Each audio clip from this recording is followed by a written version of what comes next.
What is going on, everyone? Welcome back to the Gobbler Effect Season 2, Episode number 7 here on the Virginia Tech Hockey Network. My name is Chris Pierce. Happy to be back with you for another episode, joined today once again by head coach Joey Mullen, as well as special guest rookie defenseman for the Hokies, J.H. Lagas. As always, gentlemen, how are we both doing on this fine evening? Doing well. Yeah, doing really well. Well, after an historic weekend back home at the lot, we return here to the Gobbler Effect to discuss how now we're in week number 7 of the season. And before we dive into this weekend's league matchup with the University of Maryland Terrapins, let's take a step back and discuss this historic weekend that we just witnessed, as you guys swept the West Virginia Mountaineers. And we're gonna start as always with you, Coach. And what was your overall take in this successful weekend?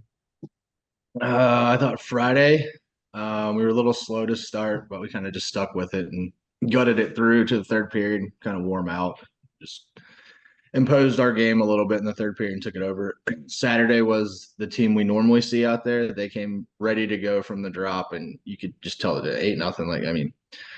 There was honestly stretches in that game where we would pin them in for 6-7 minutes and they wouldn't get it out of their hands. So when we play the right way, we're tough to play against. And first, I want to start with Friday night's historic night. I mean, we thought, there was a possibility all three records were going to be broken. But before we get into that, I just want to talk about, as you mentioned, you guys had a slow start in that first period, didn't get a goal. You guys ended up scoring 2 in the second, 3 in the third. What was said in the locker room after the first to kickstart your guys' momentum offensively?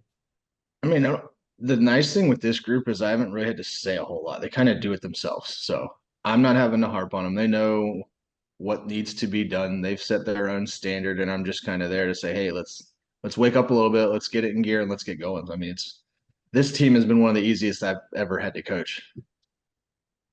And going along with that, you guys were able to score first once again, and you guys scored first in both games, and you guys are undefeated when you guys score first this season. How much does that contribute to your guys' overall success this season? I mean, it's great playing with the lead. Like you don't have to chase the game. It makes everyone's job easy. When if you give up an early goal, then you're just like, oh Lord, here we go. And you don't have you play back on your heels a little bit, grip your stick a little tighter. It's so much easier playing with league. I got a phone call Saturday from another coach talking about just what's been going on. He's like, "You guys haven't trailed since like that little snafu with Yeah. JMU," and I was like, "Yeah, I guess so." Like, so we've literally only trailed like a minute in the last 9 games.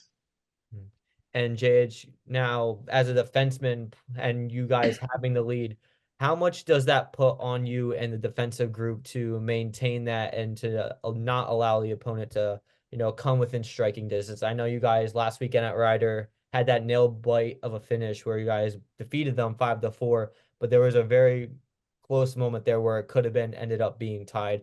How much have you guys prepared this season in, protecting the lead? Yeah, no, for sure. Like that Rider game, I feel like we were up like 5-2 or 5-1 in the third. And they came crawling back. But from my point of view, like I never thought that we were gonna lose that game no matter what the score is. Like the team is super confident. Um, whether we're up 8 goals or we're up 1 goal, whether it's the first period or the third period, like everyone's super level headed, and that's super important in a long season. You can't really get too high, you can't really get too low, you know what I mean? So yeah, definitely it's really easy playing with the lead as a defenseman when your forwards are battling hard and we're winning battles and moving the puck up the ice. And I don't think everyone loves to score here, so it's everyone wants to play offense, which is great. And that definitely motivates everyone to play better defensively for sure. Yeah, this was your first matchup against West Virginia, a rival to Virginia Tech. This was kind of your first, minutes into a rivalry. What was that like for you? And I guess what was the overall take of your experience from this weekend? Yeah, like Coach said on Friday, I thought we got off to a slow start. But again, like in the locker room, like I love how like no one freaks out too. Like no, like whether we face some adversity, but everyone's staying level headed. We're confident, not cocky. Like we know we're gonna win the game. That's kind of like the expectation. And we do a good job of really sucking the life out of teams. Whether it's close in the JMU game, for example, was close in the first and the second, but like we continue to play our game, and then it just opens up for us And that's kind of been a trend throughout the year. Same thing happened against West Virginia on Friday. Like it was kind of close. It was 0-0 after the first, and then 2-1. But then the game opens up in the third for us because our style of play for sure. And like Saturday, like I was talking to coach. I'm like, this is the expectation, right? From Friday and today, like we expected the game to go how it did on Saturday, and that's kind of what we're looking for every time we step on the ice. Yeah, you guys absolutely dismantled the Mountaineers in that second game. You guys outscored them the whole weekend 13-2. I mean, and you're talking about a West Virginia team that's back-to-back Admiral Cup champion. So there's some credibility to their name. It's not like you're not just beating no one. I mean, coach, I'm going to ask you, I mean, what was it like to take take out two out of take both games against this hard-fought West Virginia team? I think it was a big time pride thing for a lot of these guys. Like the freshmen haven't really been through it with them yet, but we've kind of blown some games to them in the past couple years. I mean, credit to them, they've come out and beat us, and like so we're gonna get a lot of teams' best shot. And I think it was more of a like, this is who we are, and this is who we're gonna be, and they weren't gonna let a game slip away anymore. And I don't think this group has that DNA into them. It's more of, all right, we're up, we're ready to go, and we're just gonna finish this thing. And before we touch on again Friday night or night, or I just want to touch on Saturday and the performance by rookie Tucker Forrest. I mean, he was outstanding, getting his first career shutout. I mean, what was it like to see him between the pipes, getting his third win of the season? I mean, in all honesty, he probably could have three shutouts in every game. Like the first game against Charlotte, he gave up a bad coverage with a minute left. You ask him about the Stevenson game, he's going to tell you he was ticked off about the goal. Like he was in position, the net moved a little bit and it squeaks in. So, I mean, he's good. I think he's been good for Shane and good for Ian also. Like the competition they have in practice, just pushing each other constantly. Like it's fun to watch. I think he's brought Ian's game to another level. So that's been pretty cool also. I think we might have a little visitor coming. We have a guest visitor. Sounds exciting. You want to say hi? Um, You want to say hi? You say hi? let's say hi to the YouTube fans. No, All right, go get mommy. Go get mama. but cameo appearance doesn't disappoint. So we talk about Tucker. I mean, and then we talk about Ian, who got his fifth win already this season. I mean, the improvement from last season compared to this season with the goaltending class you guys have has been completely 180 flipped. I mean, how easy is it to just pick a netminder and start them? I'm going to tell you the big thing is the 4 or 5 freshman defensemen that came in has made their life tremendously easy. Like, well, we can roll 8, 9, 10, 11, 12 different defensemen out there and not have any drop off. Like, the big thing, like JH is a big part of it. Max, Brian Rice has been huge. Drew's come in and played big minutes. Brandon Anderson got his first game of the year. Watching Max and JH, they're just breakout killers. So a team sends in a forecheck, and we have a defenseman that can jump up, and you have like Teo that can do it. Kevin's good at doing it. Like it makes getting out of the zone so easy. A lot of teams are one and done in our zone, and they're not getting sustained pressure. So the goalies aren't getting worn out in the game. It's kind of easy for them, I think, so far. And going on with that, JH, I mean, how has it been connecting with these other rookies on the team, especially those on the defense, and straining together confidence throughout these games, saying, I mean, look at this. We're 9-1 and we're taking a lot of credit for this. I mean, we're doing our job. Yeah, for sure. The D core has been really good. Kev, my D partner, definitely elevates my game too. Max and Teo, great pair. Brian has come on strong. This past weekend, I thought he played 2 really good games. But yeah, I mean, it's a full team effort, right? Like the forwards, goalies, defensemen, like we all build off of each other. The forwards make our lives easier by being in the right spot. They have an amazing cycle down there in the offensive zone, which gives the defense and the goalies a break. But yeah, I mean, the thing about this team that I like is there's a lot of healthy competition too, because I feel like there's a lot of guys that want to play a lot and a lot of guys who are really skilled. Um, and that in practice and games, like that just elevates everyone's game, whether that's in the goalies, the defense, the forwards, like everyone builds off of each other, which is I think, a really big part of our success so far this year. And I also want to talk about you, as a player yourself. Not only can you do it on the defensive end, but you can also do it on the offensive end. You got a goal last night, I believe your third of this season. How would you describe your game dynamic level to, anybody out there? I just gotta have fun out there, try to do best I can, whether that's on defense or offense. My game definitely stems like defensive first. The past 2 years that I've really developed my game in juniors on the defensive aspect. But I always like bring the puck up and shoot and try to score and set up my teammates for sure. So I just kind of am trying to do whatever I can to help the team at the end of the day. Yeah, you said you mentioned you spent some time in the juniors. What was that experience like, and how would you compare that to the club level collegiately? Yeah, I mean, juniors definitely it was a grind for sure, like everyone says. You're in the rink every day for multiple hours and you're battling. But it really helps you like mature as a person, whether that's on the ice and off the ice for me. Like I said, it was a grind, but I'm so glad I did it. I have no regrets at all. My first year I was in Canada, like living in another country.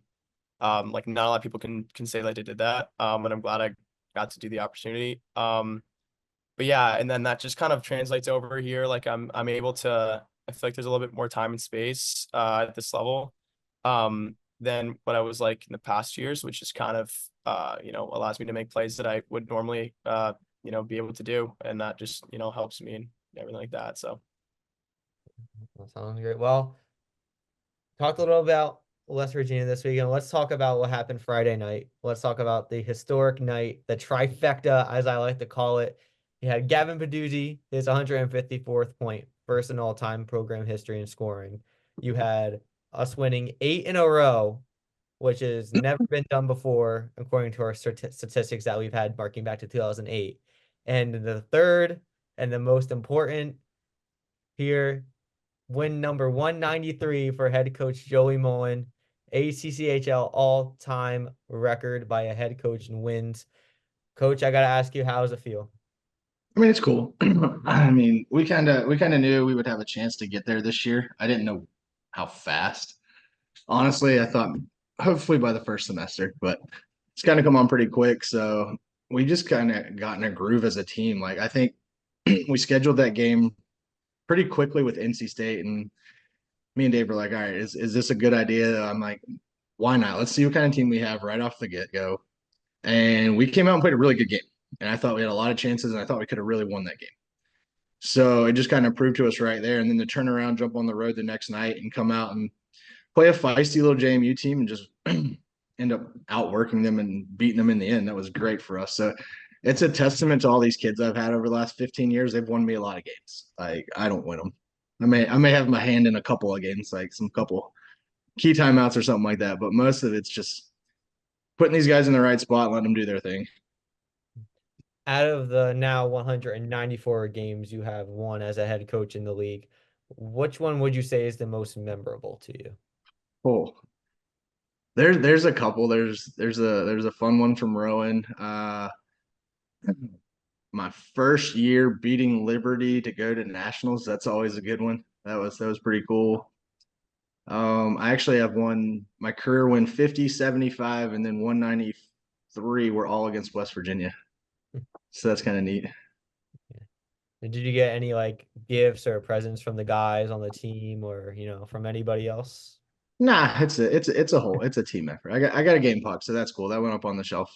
I let my kids put it on the shelf, so they had fun with that. Mhm. So it's fun. Yeah, I'm worried about the next game already. Like I was on to Maryland last night watching some of their stuff. So like we can talk about records and all that stuff when the year's over, and hopefully there's a lot more trophies with that. yeah. And JH, being coached by Rico, what has that been like being coached by him? It's been great. I like the way that he provides like constructive criticism. He never like freaks out or really elevates his voice, which I'm a firm believer in that. Like when I've had coaches in the past that have screamed before and that just gets nothing done. You know what I mean? Like when there's something goes wrong, you have to get the fellas rallied, but there's no need to really freak out and throw your stuff everywhere. Like there's just that helps nobody. That does nothing. So, when coach does a good job of when we need to step it up, he's like, let's go, like let's pick it up a little bit. But and when we're crushing teams, he's like, keep going. You know what I mean? Like it's pretty simple, which is great. And I mean, and we also mentioned Peduzzi, now the all-time leading scorer in Virginia Tech hockey history. Coach, what has it been like to coach Peduzzi, and about that 154th point? What did you feel? How did you feel about Peduzzi getting that point? So I felt relief for him because I'm sure he wanted to get it and get it over with. Anybody approaching a milestone, they just want to get to it, get it over with, and not have to worry about it anymore. Like it's fun and it's cool and it's something to remember forever. But in the middle of a game, middle of the season, you're just like, all right, let's get it done, and let's get back to work. As far as coaching him, it's been easy. He does a lot of things right. He makes the game look really easy, and he makes his teammates look really good. Uh, Him and Cam kind of just formed this bond from day one, and they've made everything. Like other teams have to game plan for those two, and if you don't, 8-0, 11-goal games, that happens. And That, I can honestly put anybody with those two, and they're good. yeah, that definitely showed this past weekend. JH, Gavin's the captain of this team. How has he uh coached you, and how has his leadership skills made you a better player on the ice? Yeah, so it's funny because Gavin and I go way back. Like we used to play together since we were like 7 years old. So I've actually known him for like my entire life. And it's just to see him get this record, like just super proud of him. I know he loves the game. He works hard. So I'm glad he got that milestone, and now it's behind him. He's gonna push that lead even further. But yeah, no, he's been a great captain so far this year. Um, just rally on the boys when they need to, and saying the right things all the time. So it's been great. He's been really good for sure. No, couldn't agree more. Great guy. But now let's look ahead to this next weekend. We have the Maryland Terrapins coming to the Lancerlot Sports Complex. It's a big weekend. Some ACCHL points are at stake. Coach, you guys won your first league matchup against Rider last Saturday. What are you looking into this Maryland team that could potentially you guys could take advantage of, or what do you see from this team that you're looking forward to this weekend? I mean, they've played a few teams that we've already played. Like they split with West Virginia, so got to see some of them scout in West Virginia. I think they're going to be pretty similar in nature to what we just played. If we just come out and play our game and stay out of the box, they're dangerous on the power play. They got three really good defensemen. They use them all in a power play. They move the puck well and they can shoot. So if we stay out of the box, keep it clean like we did this weekend, and play them 5-on-5, I don't know that they'll be able to match us line for line, all four. That's the beauty of what we had now. I can roll four lines basically all game long. So we're not getting tired. These guys are chomping at the bit to get out every shift. Like they're just ready to go. So keep a clean game, play our system, and make it miserable for them to come down here. All right, can't agree more. JH, same question to you. What are you expecting out of this next weekend? Yeah. I just think that if we play our game for a full 60 minutes, like, and let the chips fall, like I just think we'll be okay. Like I said earlier, like I'm confident in the team. I think we'll get the job done. I think that's the expectation for sure. Um, but it's hockey, you never really know. You get prepared for the unexpected. So yeah, we'll see. I think we'll have two good practices hopefully this week, and then get ready for Friday. And I know I've asked all the players when they've hopped on the show this question. I'm going to ask this to you. What are your expectations for the team this season? How far do you think we can go? I mean, I was talking to my parents earlier today. Like, I expect to win almost every game we play. Like, I just go into it's kind of a interesting feeling because I don't know if I've ever had this sort of confidence in these guys. Again, like you gotta stay humble and everything. But you go into every game like fully expecting a win. And like I'm not really looking too far ahead in the schedule yet because I think that you got to take it one game at a time, and it's a long season, so stuff can happen that you're not ready for. Um, but yeah, I mean, I think our goal is to win the league for sure. I think January 4th is going to be a lot of fun. That'll be a cool experience, but got to get the win there, and then just go from there for sure. Well, last questions for both of you. We're after this next weekend, we're going to be officially 2 months into the season. Question for you guys is what has been your most memorable moment of the season so far, and what do you hope to accomplish or foresee in the future that's not including the playoffs? What do you see you guys heading into for the rest of the regular season? You can go first. All right. Yeah, I mean, Friday was really cool just to see Gavin, kid I grew up with breaking this record. Just super proud of him, like I said before. That would be my most memorable moment so far. Seeing Coach and Gav break their records. Super happy for them. And then I don't know, looking forward to the rest of the regular season. Like you just gotta take it one game at a time for sure. So gotta focus on Maryland this weekend, and then like I couldn't even tell you who we play after that. I'm not even worried about that right now. So just gotta keep going. Obviously, like I said earlier, like the outdoor game is gonna be pretty cool. I'm excited to get back on campus during winter break too. And just hang out with the fellows. Um, and yeah, just keep chugging along here. 2 months hasn't felt like it, but it's good. Yeah, I mean, it goes quick. If you'd have told me this summer, all right, you guys are gonna be 9-1 to start the year, I'm like, all right, take it. Like, no, I don't think you always expect to come in every year and like, yeah, we're gonna be good. We're gonna have a good team. Like, but you don't expect it to gel that quick. Like it hasn't in a while. Like we've had good teams in the past and it just hasn't clicked for a while. And we always make a late push. So I think this year it'll be something if we keep playing the right way and stay healthy. And even if we don't, like we got so many kids this year that next man up, it's there's not going to be much of a drop off with some of these guys. So anybody could play every night. Most memorable moment for me personally would probably be my daughter out on the ice for the first home game. That was pretty cool. So she had a blast doing that, and just seeing all the other little guys that I coach on Saturday mornings getting a chance out there. They love it. So we're gonna keep doing that, and let's just move on to Maryland, and we'll have two good practices this week, and hopefully 2 wins, and get in a good spot going into the tournament. Yeah, no, that's the things you love to hear. That. Well, that will do it for episode number 7 of the Gobbler Effect here on the Virginia Tech Hockey Network. Don't forget to hit the like button and subscribe here on the channel, as well as click on the notification bell for live stream and content updates this season. JH, Coach Mullen, thank you again for joining us. Folks, don't forget to tune in this weekend as the Virginia Tech hockey team stays home to take on the Maryland Terrapins. You can watch both games live here on the network, with Friday's game starting at 7:30, followed by the series finale at 6:30 p.m. Until next time, guys, go Hokies.